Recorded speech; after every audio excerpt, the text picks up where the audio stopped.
very easy to get into kind of technotopian or green utopia kind of visioning exercises around what a city looks like or feels like.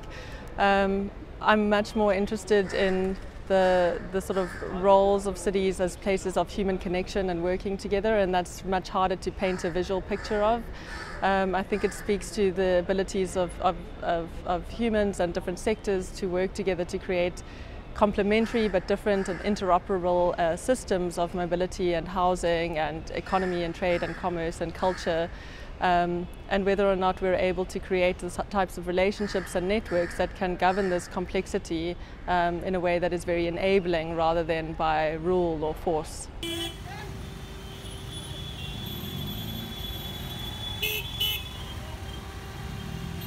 We should not expect cities to suddenly play a major role in addressing global challenges, but by default they already do. I mean, they are the centers for innovation, they are the engines of the global economy.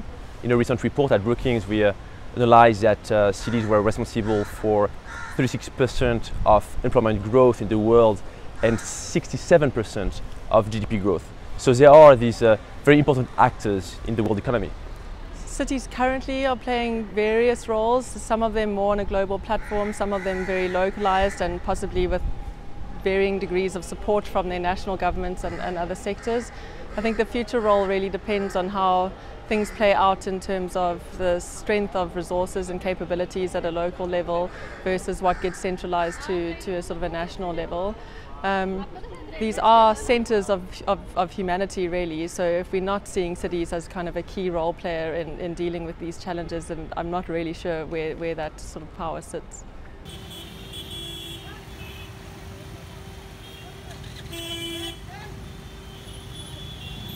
I think when we talk about the challenges of cities, we often come to hear of things of mobility and housing prices and changing economies and climate.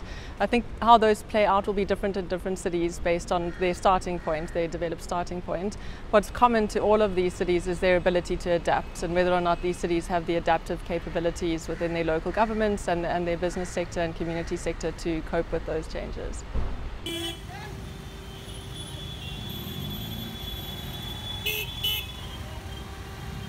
The way that cities can better organize themselves is through often a redefinition of local governance with empowered and accountable local leadership, and also governance that is more inclusive of other actors beyond local governments, including private firms, including academic institutions. And we observed recently in Noida, in the surroundings of Delhi, where waste management was privatized and outsourced. So these are the type of scenarios that here in Delhi we are exploring with the GGF Fellowship.